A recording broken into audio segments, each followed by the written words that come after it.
हमारा देवर आसिफ गुस्ल खाने में नहा रहा था। गलती से मैं अंदर चली गई। इसे इस हालत में देखकर मेरी नज़रें इस पर से हिट ही नहीं रही थीं। मैंने जल्दी से काम के बहाने अपने खावंद को बाहर भेज दिया। अब मुझसे बिल्कुल भी नहीं रहा जा रहा था। मैं जैसे ही गुस्ल खाने में वापस आई, ए अल्लाह, इसने तो सीधा। मेरा नाम आयशा है और मैं 30 साल की हूँ। देखने में कुछ ज्यादा ही खूबसूरत हूँ। लोग कहते हैं कि मैं किसी फिल्मी अदाकारा जैसी लगती हूँ, चेहरे से भी और जिस्म से भी। मेरी शादी हो चुकी है और मेरे खावंद का नाम अहमद है। मेरी ये कहानी मेरी शादी के बाद शुरू होती है। शादी की पहली रात अहमद ने मुझे बहुत परेशान किया था। उनके प्यार ने मुझे उनके और करीब ला दिया। आहिस्ता आहिस्ता ये आदत बन गई। अब तो ऐसा हो गया था कि मेरे खावंद मुझे रोजाना प्यार करते थे और इससे मेरी ख्वाहिश और बढ़ती जा रही थी। हमारे घर में अहमद के अलावा उनकी वालिदा, वालिद और उनका छोटा भाई आसिफ रहता है। आसिफ तकरीबन 25 साल का था और घर के कामों में हाथ बटाता था। अहमद एक प्राइवेट कंपनी में अच्छे ओहदे पर काम करते हैं। कहानी वहां से शुरू होती है जब मेरे खावंद को कंपनी की तरफ से लंदन जाना पड़ा। यह वक्त पूरे 8 महीने का था। उनके जाने की खबर सुनकर मैं बहुत उदास हो गई। जिस रात वो जाने वाले थे, मैंने उनसे अपनी परेशानी जाहिर की। अहमद, तुम 8 महीने के लिए जा रहे हो। अब तुम्हारे बगैर मुझे नींद कैसे आएगी? अहमद ने मुझे गिले से लगा लिया और बोला, वो मेरी आयशा, मेरा जाना जरूरी है। मैं खुद भी उदास हूं। मैं तुम्हें छोड़कर नहीं जाना चाहता, मगर क्या करूं? नौकरी है, काम तो करना ही है। अहमद की बात सुनकर मैं खामोश हो गई। इस रात अहमद ने मुझे सुबह 8 बजे तक नहीं छोड़ा। बहुत परेशान कर दिया था। अहमद के जाने के बाद मैं उदास रहने लगी और एक बेचैनी सी मुझे अपने जिस्म में महसूस होती थी। मैं रातों को तड़पती रहती थी। ये अहमद के चले जाने के बाद की तीसरी रात थी। मुझे अहमद की बहुत याद आ रही थी। मेरी बेचैनी बढ़ती जा रही थी और फिर मैं बेचैन होकर कमरे से बाहर आ गई। हमारा घर डबल मंजिला था। मेरा कमरा ऊपर जबकि सास और ससुर का कमरा नीचे था। मैं नीचे आ गई। फिर जब मैं अपनी सास और ससुर के कमरे के पास से गुजर रही थी तो मुझे अंदर से हल्की हल्की आवाजें आ रही थीं। मैंने सुबह हो चुकी थी। अब मैं बावर्ची खाने में अपने काम में लगी थी। तभी आसिफ आया और बोला, वो भाभी, आज खाने में क्या बनाना है? मैंने जवाब दिया, वो सासू अम्मा से पूछ लो, और वो उनसे पूछने के लिए चला गया। आसिफ हटाकटा लड़का था। देखने में सांवला था लेकिन इसकी कामत बहुत मजबूत थी। अगले दिन मैं सुबह उठी और ऐसे ही बाहर टहल रही थी कि तभी आसिफ दिखाई दिया जो नहाने के लिए जा रहा था। हमारे घर के बाहर ही एक गुस्ल खाना था और वो इसी में नहाता था। जैसे ही वो गुस्ल खाने में गया, इसने दरवाज़ा हल्का सा बंद किया और नहाने लगा। दरवाजे में कुंडी नहीं थी। मैं वहीं आसपास टहलती रही और आसिफ के बाहर आने का इंतजार करने लगी। थोड़ी देर बाद वो नहाकर बाहर आ गया और उसने मुझे देख लिया। इसने कहा, ओ भाभी, आज तो बड़ी जल्दी उठ गई है। मैंने जवाब दिया, हाँ, थोड़ा टहल रही थी। वो सिर्फ अपनी लंगोट में था और ऊपर कुछ भी नहीं पहना था। वो सुबह की धूप में खड़ा होकर अपने बाल संवारने लगा। मेरी नज़रें इस पर से हिट ही नहीं रही थीं। इसे देखकर मुझे अहमद की बहुत याद आ रही थी।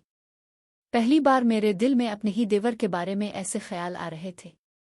मेरी बेचैनी की वजह से मैं अपने आप पर काबू खोती जा रही थी। आसिफ अपने काम में लग गया था और मैं अब तक नहाई भी नहीं थी। मैं जल्दी से नहाने चली गई और कपड़े पहनने लगी। लेकिन आज मैंने टाइट कपड़े पहने थे जो मेरे जिस्म से एकदम चिपके हुए थे। ये एक सिलवा सावत था। अब मुझे देखना था कि आसिफ मुझे नोटिस करता है या नहीं। जैसे ही मैं इसके सामने गई और उसकी नज़र मुझ पर पड़ी, इसने थोड़ी देर मुझे देखा। फिर जैसे ही मेरी नज़र इस पर गई, इसने फौरन अपनी नज़र हटा ली। मैं समझ गई थी कि आसिफ की नज़रें कहाँ थीं। मैं जानबूझकर काम करने के बहाने इसके सामने आने लगी। ये सिलसिला ऐसे ही कुछ दिनों तक चलता रहा। मैं रोज़ जल्दी उठकर बाहर टहलने लगी, खासकर गुस्ल खाने के आसपास। आसिफ भी अपने वक्त पर उठकर नहाने के लिए गुस्ल खाने जाता था। एक दिन इसने अंदर जाने से पहले मुझे देख लिया कि मैं बाहर टहल रही हूँ। इसने जानबूझकर गुस्ल खाने का दरवाज़ा ठीक से बंद नहीं किया, जबकि इसे पता था कि मैं बाहर हूँ। शायद वो भी मुझे उकसाने की कोशिश कर रहा था। मैं देख पा रही थी कि वो सिर्फ लंगोट में ही नहा रहा था। इसका आद। अब मैं सुबह होने का इंतजार करते करते सो गई। आज मैं जल्दी उठ गई थी और बाहर आकर आसिफ के आने से पहले ही टहलने लगी। थोड़ी देर में आसिफ नहाने के लिए गुस्ल खाने की तरफ जा रहा था। मैंने इसे जाने दिया। जैसे ही इसने बाल्टी भरने के लिए नल चलाया, इसमें पानी नहीं था।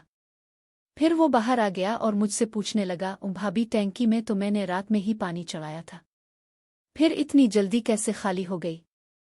मैंने जवाब दिया, ऊपर गुस्ल खाने के पाइप में दरार आ गई थी, जिसकी वजह से सारा पानी छत पर जमा हो रहा था, इसलिए मैंने नल ऊपर से ही बंद कर दिया है। आसिफ बोला, भाभी मुझे नहाना था, तो मैंने कहा क्यों ना तुम अंदर वाले गुस्ल खाने में नहा लो, जब तक वो ठीक नहीं हो जाता। वो जल्दी से मान गया और अंदर आकर गुस्ल खाने में घुस गया और नहाने लगा। मैं आहिस्ता से इसके पीछे गुस्ल खाने के पास आ गई। देखा तो वो बगैर दरवाज़ा बंद किए ही नहा रहा था। शायद इसकी आदत थी कि इसके गुस्ल खाने में कुंडी नहीं थी, इसलिए इसने कुंडी लगाना भूल गया होगा। थोड़ी देर बाद अंदर से पानी की आवाज़ आना बंद हो चुकी थी, पर वो बाहर नहीं आया। मैं सोच रही थी कि आखिर अंदर क्या कर रहा है। अब तकरीबन 10 मिनट हो चुके थे और मैं मन ही मन सोच रही थी वो क्या कर रहा होगा। मैंने जानबूझकर अपने अंदर के छोटे कपड़े गुस्ल खाने में रख दिए थे ताकि इसकी नज़र उन पर पड़े। अब मैं बाथरूम के दरवाजे के पास खड़ी होकर अंदर झांकने की कोशिश कर रही थी। तभी मुझे अंदर से हल्की सी आवाज़ सुनाई दी। ओ भाभी, मैं समझ गई थी कि आसिफ मेरा नाम लेकर अंदर क्या कर रहा है। मेरे दिल ने कहा कि जल्दी से दरवाज़ा खोल कर अंदर चली जाऊं और वो सब देख लूं जिसे देखने के लिए मैं इतनी दिनों से तड़प रही थी। इसी वक्त इसने दरवाज़ा खोल दिया और अपनी लंगोट में बाहर आ गया। जैसे ही इसने मुझे देखा वो घबरा कर बोला, ओ भाभी आप कब आए? मैं इसे छेड़ते हुए बोली, तुमने मुझे आवाज़ दी। भाभी भाभी, वो गड़बड़ती हुए बोला, वो नहीं, मैंने कोई आवाज़ नहीं दी आपको, और वहां से चला गया। जैसे ही वो बाहर गया मैं गुस्ल खाने में आ गई और अपने कपड़ों को देखने लगी। जैसे ही मैंने अपने कपड़ों को चेक किया तो उनका हाल कुछ ऐसा था जैसे किसी ने उन्हें अपने हाथों से मरोड़ा हो। मैं मन ही मन बहुत खुश हो गई। अब मुझे सच में मेरे खावंद मुझसे बहुत ज्यादा प्यार करते हैं और मैं भी उनसे इतना ही प्यार करती हूँ। लेकिन क्या करूं, मैं भी तो एक औरत हूं, वो भी जवान औरत। मैं कैसे 8 महीने तक अपने आप पर काबू करूंगी? मैं जानती थी कि मैं जो कुछ भी करने के बारे में सोच रही हूं वो आसिफ के साथ गलत है। अगर मेरे खावंद को ये सब पता चल गया तो उनका मेरे ऊपर से एतमाद टूट जाएगा। ऐसा सोचते सोचते शाम हो गई। मैंने घर का सारा काम करके फ़ोन का इंतज़ार करना शुरू कर दिया। मैं सोच रही थी कि वो मुझे फ़ोन करेंगे। शाम ढलती जा रही थी लेकिन फ़ोन अब तक नहीं आया। राह देखते देखते घर के सब लोग मेरे सास ससुर सो गए थे, लेकिन अहमद का फ़ोन अब तक नहीं आया। मैं काफ़ी गुस्से में थी। आज मुझे अहमद के साथ वो वाली बातें करनी थी, लेकिन वो फ़ोन ही नहीं कर रहे थे। अब मेरे सब्र का बंध टूट चुका था। मैं बावर्ची खाने की तरफ जाने लगी। जैसे ही बावर्ची खाने के दरवाजे पर पहुंची, मैंने देखा कि आसिफ अपने हाथ से पकड़कर मेरा नाम ले लेकर जो हरकतें कर रहा था, इसे देखकर मैं अपने आप को रोक नहीं पाई और मैंने अपनी सारी हदें पार करते हुए आसिफ के साथ जो कुछ किया और कब तक किया वो सब कुछ मैं आपको अगली कहानी में बताऊंगी। तो कहानी को लाइक ज़रूर करें ताकि जल्दी से जल्दी कहानी का अगला हिस्सा आपके लिए ला सकूं।